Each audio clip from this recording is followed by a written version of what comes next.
Okay, hello. So, going on here with today's topic, which is relationship trauma and why celibacy and abstinence is important, right? So, I wanted to do this I'm going to introduce myself. Like I said, my channel is probably going to be a little bit of creative chaos. I'm trying to find a balance between who I am. I'm just trying to share all myself. And sometimes I come off as awkward because I'm a little shy and reserved sometimes, but I could also be a little extroverted. But outside of that, so relationship trauma and why celibacy abstinence is important. If you start becoming like vengeful and bitter in rhetoric toward the opposite sex, that is a red flag. Okay, so I have notes. I took a bunch. I'm gonna get into it today. So with that being said, I want to talk about red pill rage and hypergamy rage, right? So on the internet, there's the red pill community and the hypergamy community. And in these communities, there are some people that are actually generally trying to help people, but then there are also some people that are walking around with unhealed traumas and they're giving advice and fueling other people's unhealed traumas, right? And that's when you start hearing the red pill rage, the misandrist speech, and talking about women as if they're beneath men or talking about women in derogatory ways. That can also be said vice versa for the hypergamy community, right? With hypergamous rage, right? Where they start talking about the undesirable men and um Cynthia G, for example. I always talk about this lady. Like, I feel like she gives good advice, but I also feel like she has a level of unhealed trauma, which manifests in her speech. When she starts talking about unaliving men and how some men shouldn't procreate, I feel like that's a manifestation of her hypergamous rage. She's walking around with a lot of unhealed trauma. I'm not saying that all people on both spectrums are walking around with unhealed trauma, but she's one of them. And I feel like Kevin Samuels also, when he was alive, he also had some sort of unhealed trauma that he was walking around, and it came out in some of the ways that he would talk toward women. I'm not saying all of his advice was bad, because he had actually some very good advice, like I said. But he also had some very toxic advice because of the unhealed trauma that he had from the women in his life, right?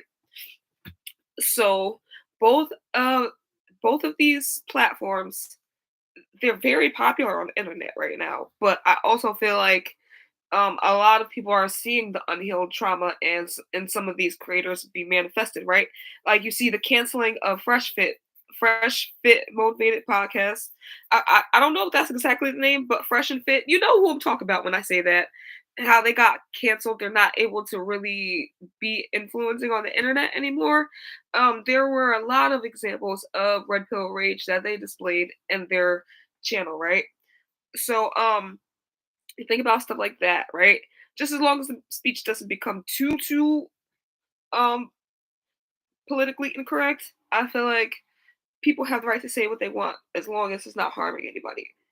But I also feel like if you ever come on the internet and you say something out of unhealed trauma, there's room to grow, you know?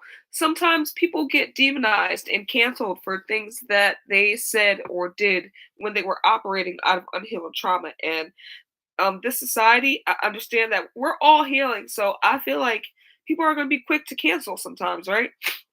Because we're all healing. But at the end of the day, people are not perfect. People evolve. People learn and grow from who they are, right? That makes me think about this Nico character.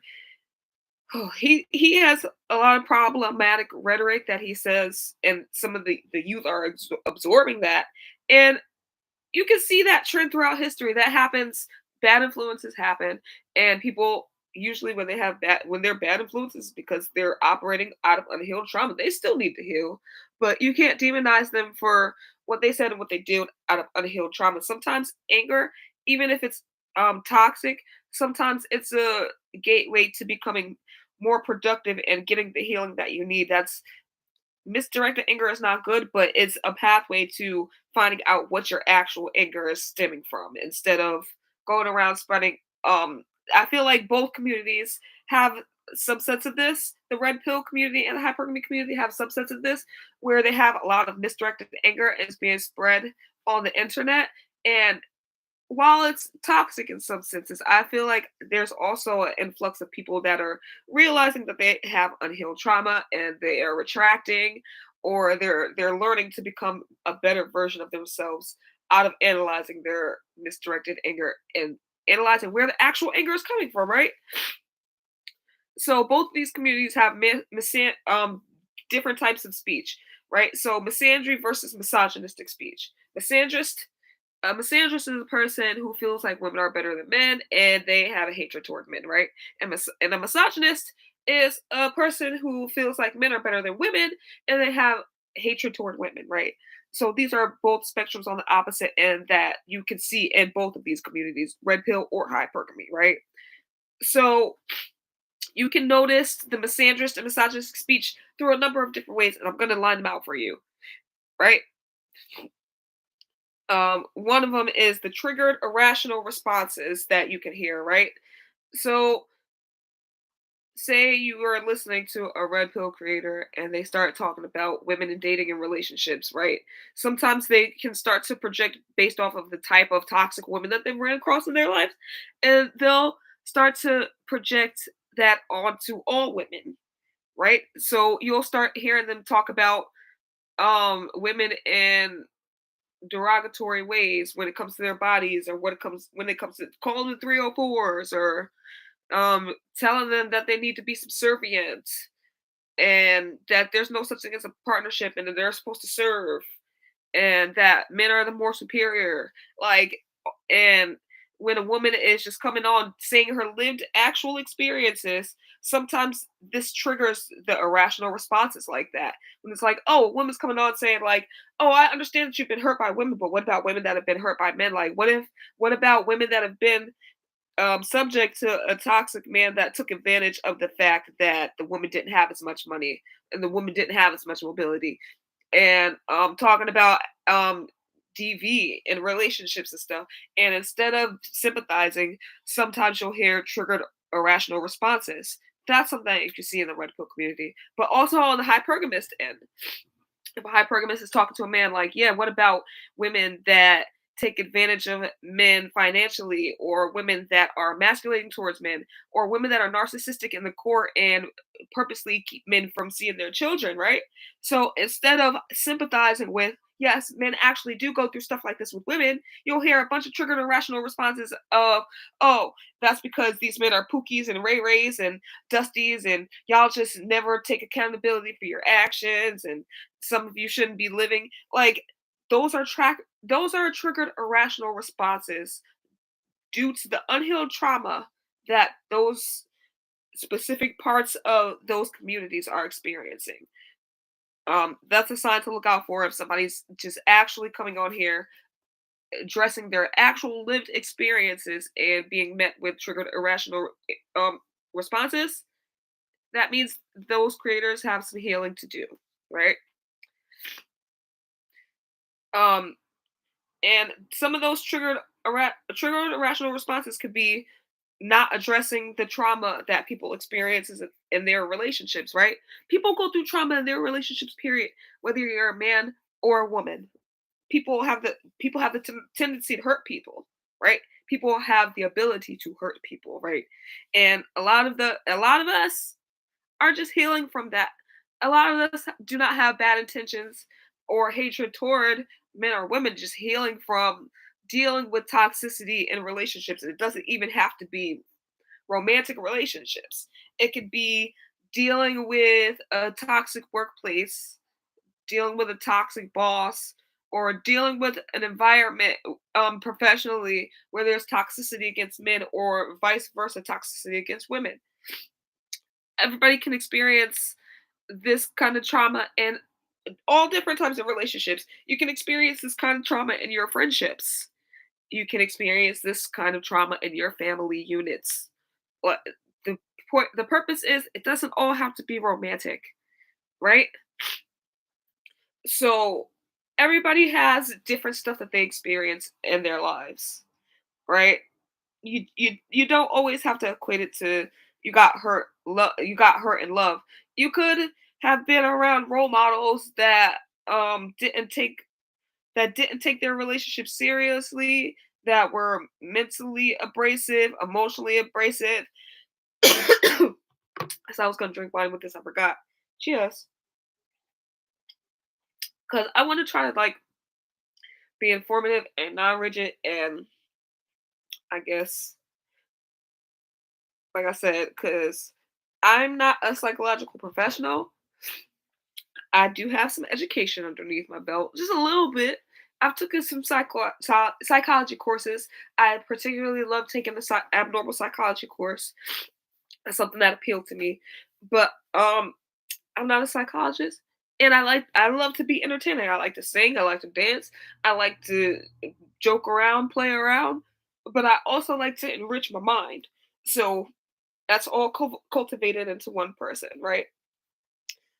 So outside of that, right? Back to what I was doing. Another sip. Like I said before, relationships trauma does not always have to be romantic. All right. Everybody experiences a level of trauma from somewhere, based on the relationships and the culture of the place that you're in, right?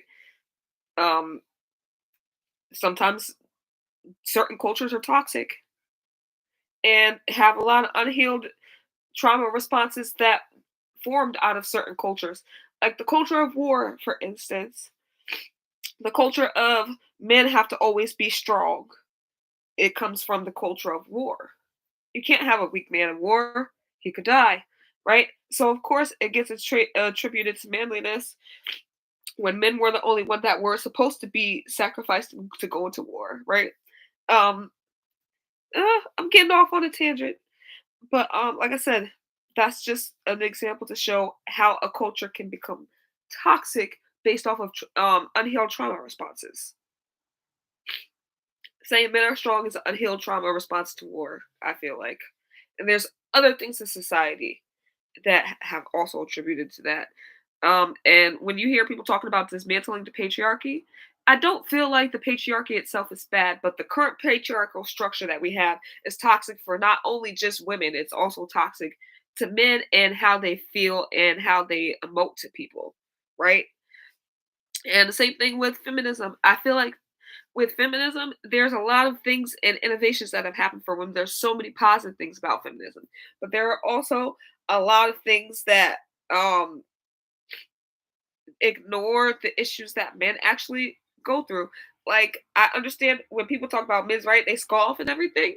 And at first I did too, but then when I think about it and I think about stuff that happens in the court system and when it comes to parental rights and stuff, I'm not. There are some men that actually care about what happens with their parents and their with their children, and there are some women that actually take advantage of how women are seen in society and weaponize their children. And unfortunately, there are people that don't advocate for these men because of the toxic men that don't want anything to do with their children, and that has negative repercussions on men in general, right?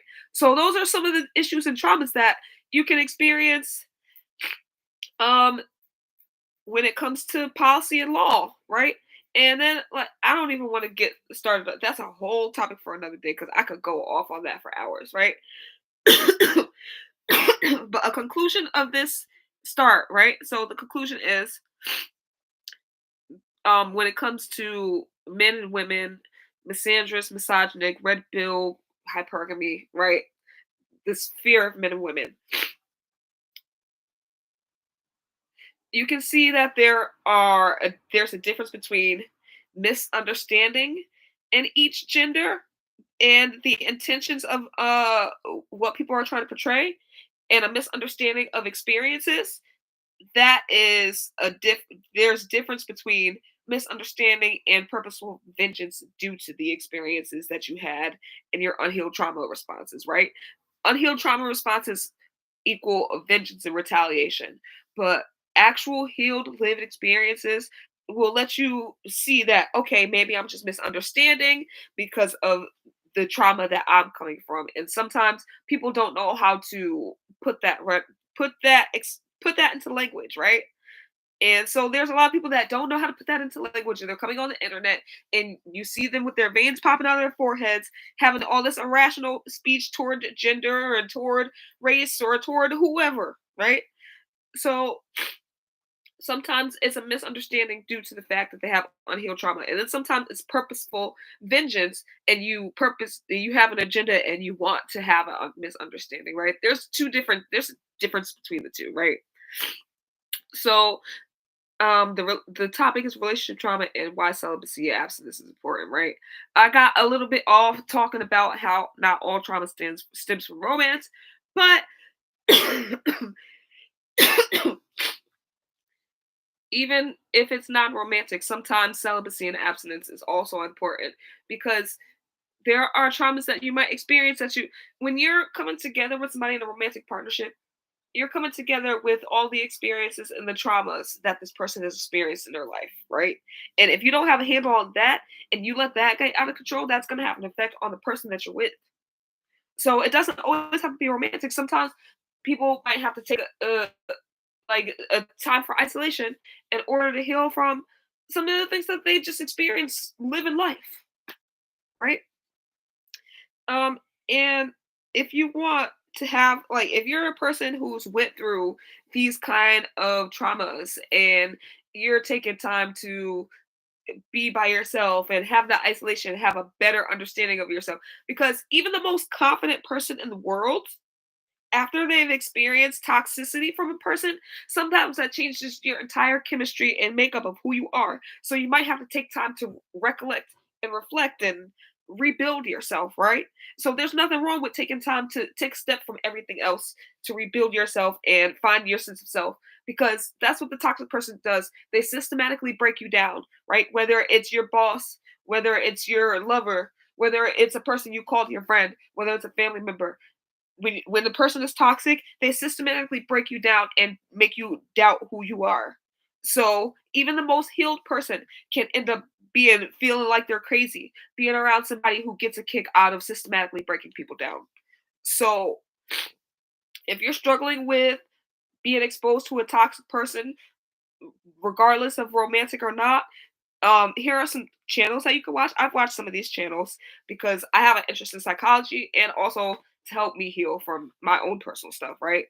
And if you can't afford to go to therapy or anything, I feel like these are like a good treatment until you can get the actual one-on-one sessions or feel comfortable in your therapeutic environment.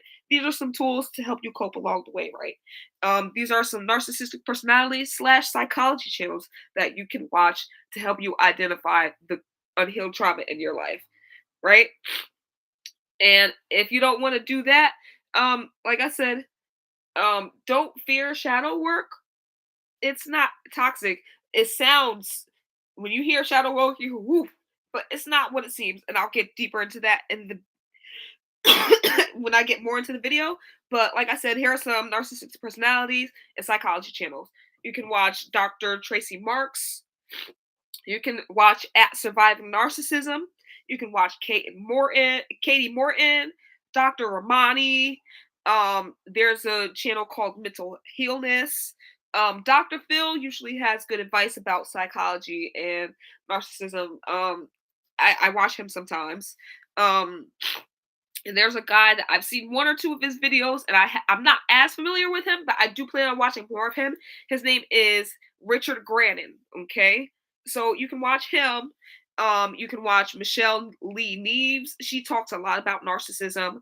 Um, Michelle Lee Neves coaching, and Neves. I don't know if I'm saying it right. It's spelled Nieves coaching. Michelle Neves coaching, right? A lot about narcissism, right? And she talks about her personal experience, and she uses her personal experiences based off of some of the psychological research that she's done, right? um and then this last person, I've seen a good amount of their videos. I plan to watch more of him also. Health Gamer GG. He has a lot of good advice about psychology and narcissism. So that's some of the other stuff, right? And I also got into if you don't want to watch Some of these are anything. You can also go on the internet, and there's a few books I found off of Google Books. If you go to the Google Books tab, you can find a lot of cited sources and books that give you tools to deal with unhealed trauma. It helps you address what you're dealing with in the first place. Because, you know, I'm not judging nobody's healing process. I don't want to judge how anybody heals because that's not for me to do. And just because somebody has unhealed trauma doesn't mean that they are not capable of coming to the conclusion that they have unhealed trauma and learning how to heal from it, right? So I'm not a perfect person. There are things I still do that's not great, but I know that I've come a long way from all the things that I've experienced in my life, right? So, right now I'm currently, I won't say celibate, I'm more abstinent than celibate, but I understand the importance of celibacy and abstinence when it comes to healing from traumas and experiences that you have in your life. Everything that I went over, I've experienced some level of uncomfortability with, right? From relationship to job to friend, you name it. Even most of my like most of, I usually I have a pretty decent relationship with my family, but sometimes things are not perfect, and that's just family structure. Period. No family is perfect. I've had a lot of great times with my family. My family is beautiful, but at the same time, sometimes I don't have a great time, and that's because of unhealed trauma and stuff that I have to work through, right? And then sometimes my healing might trigger somebody else around me that's unhealed. And even in any environment, whether it's family, whether it's work, whether it's friends, whether it's romantic partner interests, sometimes your healing might trigger the unhealed, and you got to be okay with that. They identify themselves when you talk about your healing, and you start exuding that shine and that glow that you're experiencing from rebuilding yourself, and that wholeness that you're starting to feel. Sometimes you will trigger people's unhealed trauma responses, and that is okay, right? So, off that tangent, I'm gonna get back into more what I wrote down, right? So, I went to some internet references and I started reading this one book, and it was based off of Carl Jung's psychology theory, mainly.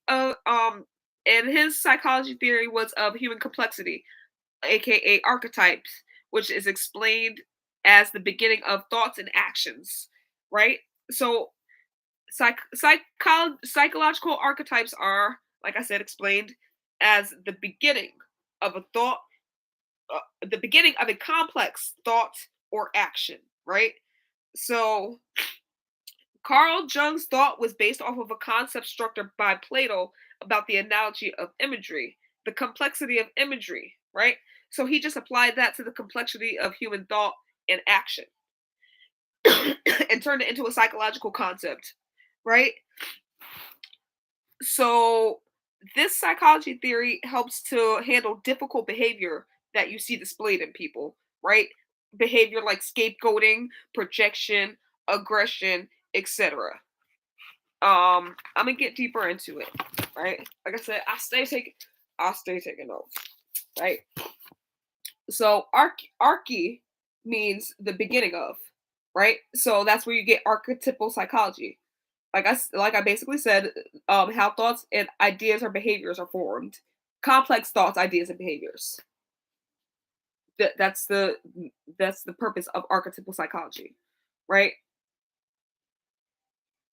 So, and on a deeper level, archetypal psychology talks about the awareness of human patterns and how they are used in mythology and like dreamlike worlds to help people understand and work through the purpose of celibacy and chastity.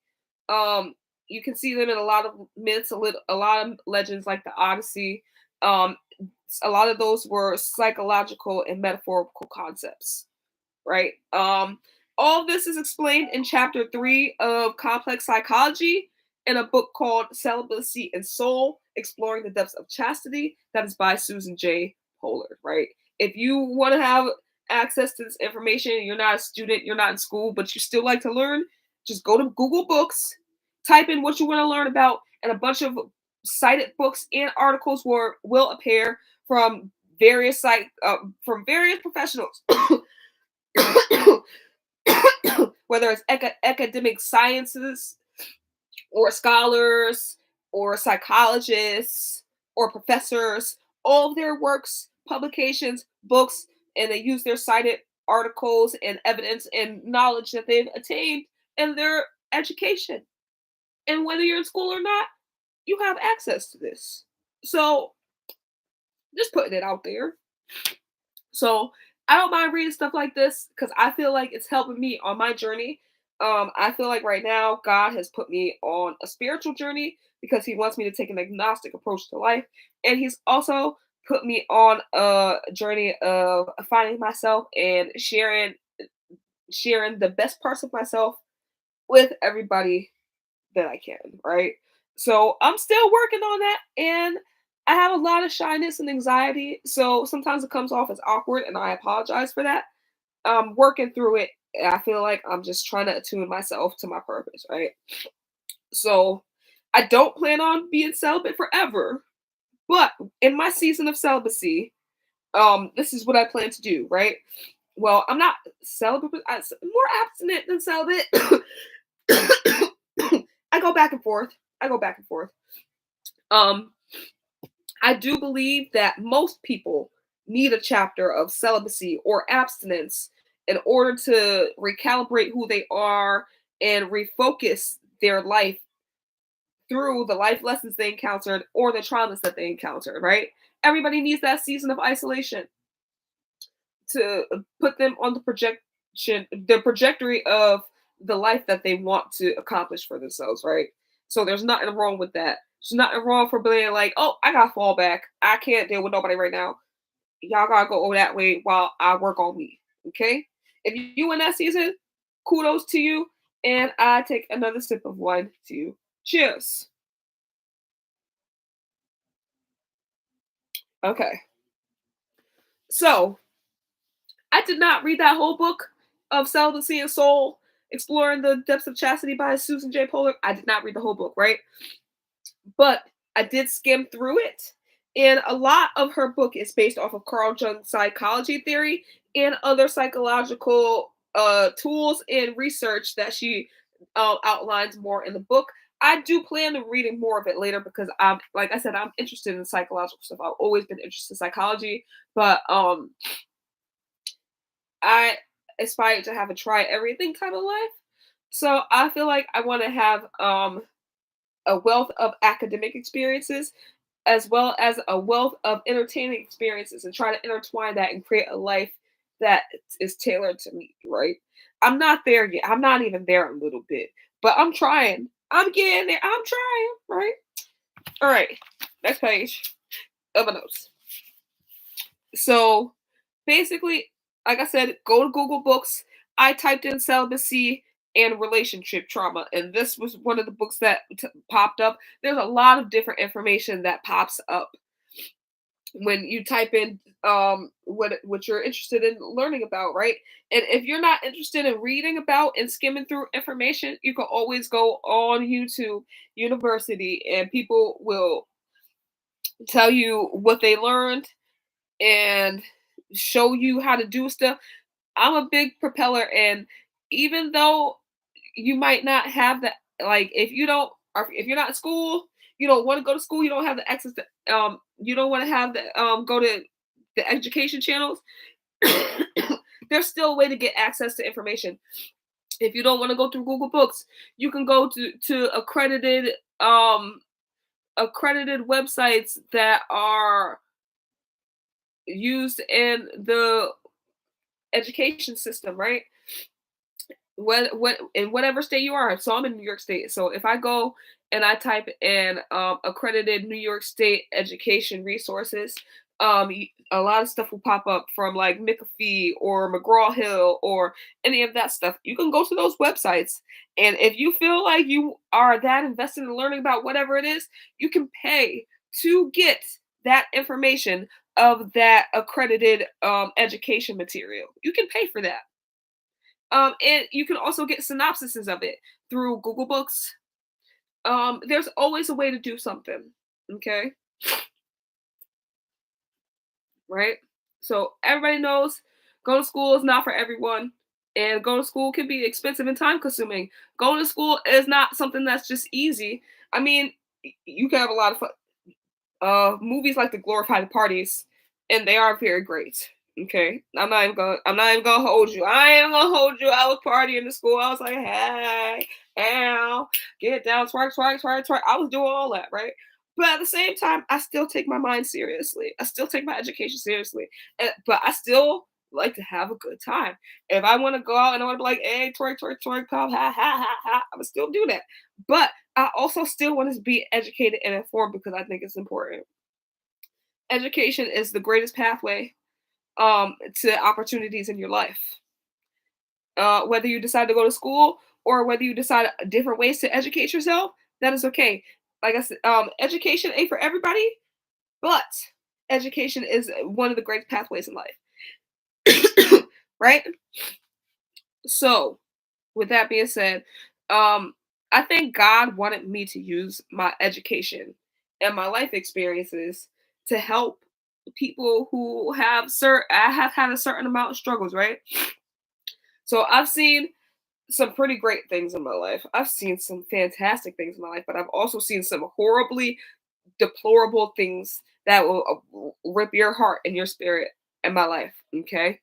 So there are people that are fed that they can do anything, they can conquer, and the world is their oyster, and the world is at their fingertips, right? And I think that's true to everybody, but some people have a certain set of experiences that are not going to make it as easy. You can still persevere through it, but you're going to go through some stuff.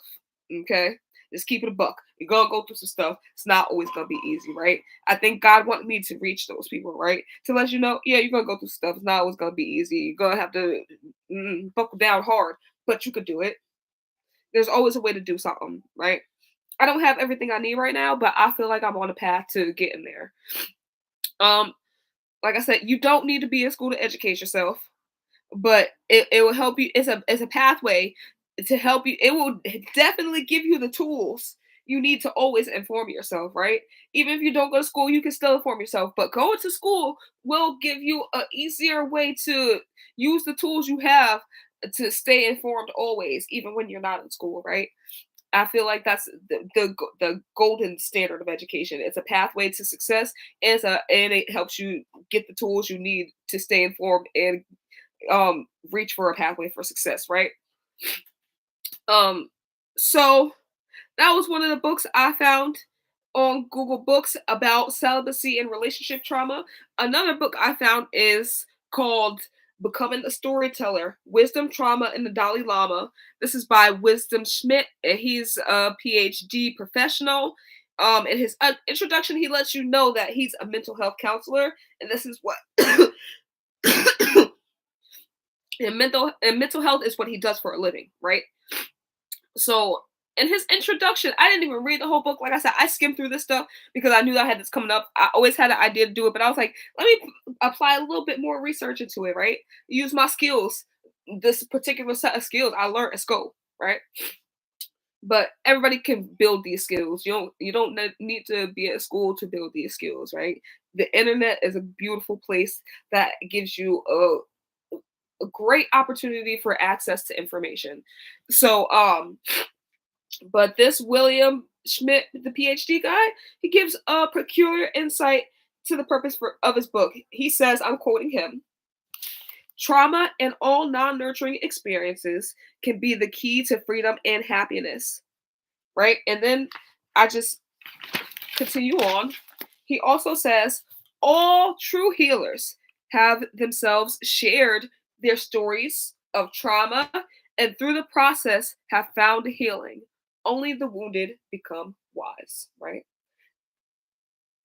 See, this is in the introduction, so I definitely got to read this book, right? And he goes forth in his introduction. He talks about so I wrote down a little bit of synopsis of his introduction, right? So he goes on, he talks about the difference between healthy fulfilled relationships and the difference between healthy fulfilled relationships versus unhealed and unhealthy relationships with repressed and unaddressed issues, right? So he gives he shows you that he has enough insight to know what he's talking about, right? So you're gonna look and be like, okay, he definitely knows what he's talking about. He definitely knows the psychology of the human mind. So um he also has like this tone of charisma and nurturing. And I think that's kind of what drew me in and made me want to read more about it. That charisma of nurturing and caring and charm that he really wants. You can feel it in his words that he really wants to help people. That he really wants people to open up themselves from the traumas in their lives, right? That's what drew me to it. And I think this is why I'm making videos like this, because I want to do the same thing for people, right? But I also want to be entertaining because that's who I am, right? So I want to be entertaining, but I also want to help people who have seen some stuff in their life. Okay, cheers to the people that have seen some stuff in their life, and they looking like, oh, how am I gonna get out of this hole? There's a way to do it. And then plus, after the pandemic, everybody is a little bit oof. I think we are in our roaring 20s age of this era. Everybody's like, how? Where? This is a part of it, right? After after the Great Depression happened, and after influenza and the Great Depression and the Dust Bowl and all that stuff happened, industries went under. There were a lot of people that died and got sick. I'm sorry for saying that, but there were a lot of people that went to heaven. There were a lot of people that had sicknesses. There were a lot of people that got laid off from their job. Like a lot of stuff that's happening now. There were a lot of breaks in supply chains, just like what's happening now. There were a collapse of industries, just like what's happening now. But then after all that, there are people that were so passionate about making a change and making a difference and helping the world rerun. And I think we're in that era now where there are people that are passionate about helping the world run, and they've started to help the world rerun. My thing is there are a lot of people who are still kind of stuck in the trauma of the old way, and they need that fuel, that wake up to let you know this is a grand opportunity to shift the narrative of your life. Everybody is rebuilding after all the stuff that we've experienced in the world. The last couple of years have been like, what in the F is this? Not only after um some of the weirdest world leadership around the world, not even just in the United States, some of the weirdest world leadership in the history of the world has happened. Um, to recessions, a depression, a pandemic, into another depression. Um, on top of an influx of crime, and a lot of people have lost their loved ones. The world itself is going through worldwide grief, and I feel like a lot of the stuff we're experiencing is the unhealed trauma of the worldwide grief that everybody in this world has experienced. I want to talk a little bit about more of that in a different video, but I want to touch on that just for now. Everybody in the world has experienced a great level of grief. Everybody has had somebody that's been negatively impacted by the pandemic, and negative well that has had repercussions happen because of law and because of policy and power struggle around the world. um Ecological stuff happening from mudslides and floods and fires, all types of stuff happening at once, hurricanes, displacement. It's just been like a buildup of stuff. Oof. I'm getting over a cold. I'm sorry for that cough. Take another drink. Okay. So yeah, everybody's dealing with the influx of a buildup of stuff. And I feel like right now a lot of trauma responses are happening. And the people that are healing or healed, there's a lot of people that are still healing, and they're doing their best they can to navigate in the reforming of the world. Um I feel like this is a time that everybody is healing and rebuilding themselves onto. I think this is the time everybody's asking themselves, what do I really want out of life? Like the pandemic showed people, maybe those were not the relationships for me. A lot of relationships are ended, but a lot of people have found a new, different relationship with their family from getting different understanding of their family after spending more time with them after they weren't able to. A lot of people are sitting here, they're like, yeah, I understand. I love my job and I want to work, but what if I had less time? What if I could spend more time going on vacation with my family? What if I could spend more time just doing stuff with my family. And then some people are like, they don't, I've been told all my life that family is what I should want. I don't want a family. Some people are realizing they don't want a family. What if I just go around the world and travel and build up my career and focus on building my dream life without kids? Some people are on that path. Some people are like, okay, I don't want kids, but I want to get married. What if I focus on building my life up for my marriage? And some people are like, I don't want kids or marriage. What if I just build my best life that I can with my support system of family that I was born into and my friends? So everybody's questioning different things in different areas, and none of them are wrong. Everybody has differences, and that's okay, right? So I went off on a tangent there, but I'm going to talk a little bit more about what I read in this book. All right, so the last thing I wrote from the synopsis is healthy and fulfilled relationships versus unhealed and healthy relationships, right? Um, People are starting to have a better understanding of themselves and what they want to see in the world, right? That's how I got into that tangent in the first place. That's why I said that. Um, But another part of the synopsis of the introduction from this book, he talks about leaders from Martin Luther King to Mother Teresa and how their teachings and messages of adversity, um, about their messages and teaching of adversity, and how therapy can give regular people the tools to achieve the same liberation and adversity, from adversity within themselves, right? The same level of liberation that Martin Luther King or Mother Teresa had, you can find within yourself if you address and heal from your unaddressed traumas and negative, non-comforting experiences in your life. He then offers a lot of insight into psychological information and therapeutic techniques in his introduction that he's learned and that he details further into the book.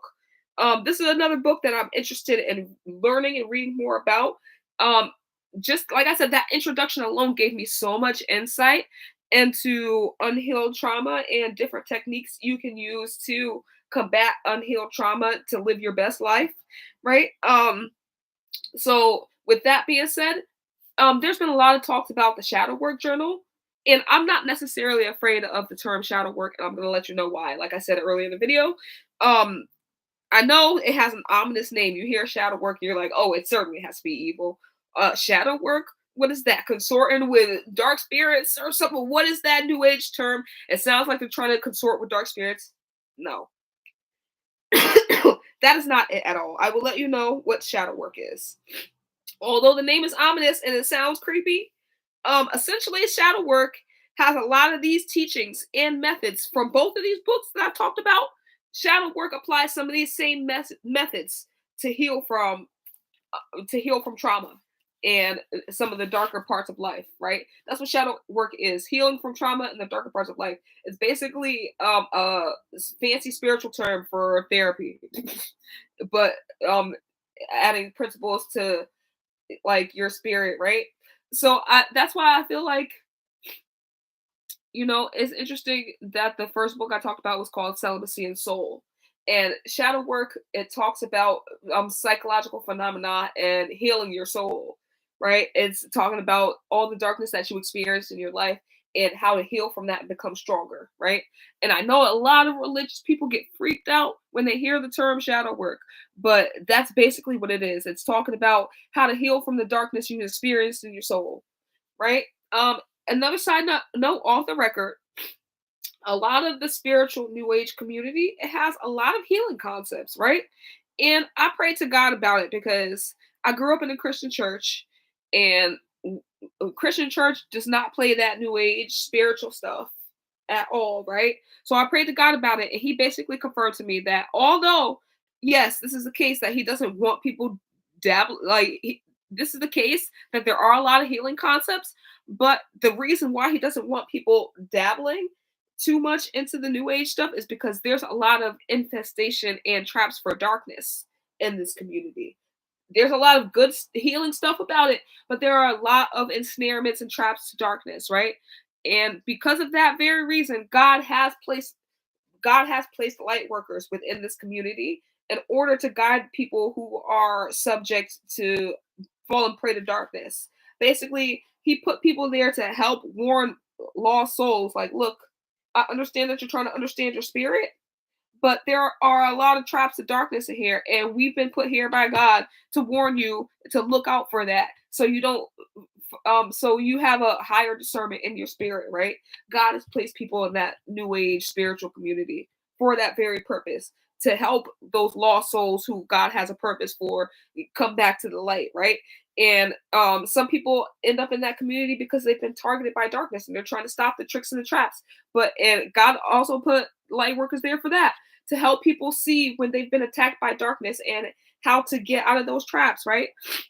He wanted me to mention this, but my purpose and calling is not within the new age spiritual community. I am a Christian, and like I said, there are probably a lot of Christians who have been called to that community because God has anointed them with certain things in order to help lost spirits or people that are battling spiritual warfare. So God placed certain workers with certain types of discernment in that world, right?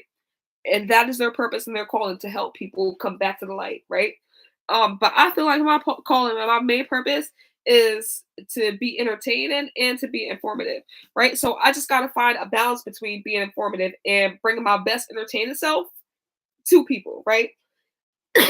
And I'm struggling with that because I struggle with shyness and anxiety, and I'm currently, like I said, I'm healing from this topic that I'm talking about.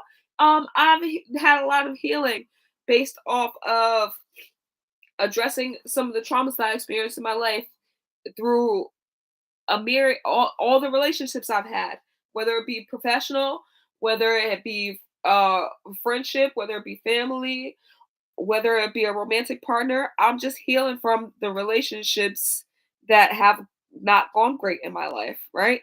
And I'm not to say that all those areas have not gone great, because I've had great things happen in all those areas, but I've also had things happen in those areas that have stunted me and added to my shyness and added to my anxiety and added to my trust issues, right? So I feel like as I'm healing myself, I put this information out there to help people who have experienced some of the same things heal too, right? So um this was the information I want to share with you guys, based off of celibacy or abstinence in order to heal from trauma. Like sometimes, like I said, that season of isolation is important. Help you build your life, man or woman. No matter what people say about women in this world and how they're supposed to be a helpmate to men, yeah, they probably there are women who have no problem being a helpmate to men, but there are also women that realize they want to be their best version. They want to be the best version of themselves before they decide to tie themselves to anybody else. And there's nothing wrong with that. People can be however they like, man or woman, despite what roles people try to attach to you, or despite what stereotypes people try to attach to you. You can still be your best self and be the best version of yourself. So cheers to anybody who has experienced things in their lives that might have set them back, that may have gave them a certain level of trauma, but they're working to undo it. Cheers to you. Another sip. I'm sipping. Hmm. Like I said, I don't want to be judgmental. I'm just sharing the information that I run across, and I'm just trying to be as authentic to myself as possible, right? So my thing is, I'm a multifaceted person. And I feel like I want to be comfortable calling myself a multifaceted person, and I want all people to be comfortable calling themselves a multifaceted person. You are not what labels people attach to you, or you are not what stereotypes people attach to you. You are whoever you decide that you want to be. Okay. And life is not simple. There are complexities. There are things that are very simple. And you should relish in the things that are simple and fun and happy and make you feel good. And those complexities, um, don't be afraid to delve through them in order to become your most authentic self, right? And with that being said, I hope you guys have taken some great things away from this video when people decide to watch it. With that being said, I'm a build and I'm a grow. And afterwards, let me know. With that being said, bye. Deuces, I'm off this.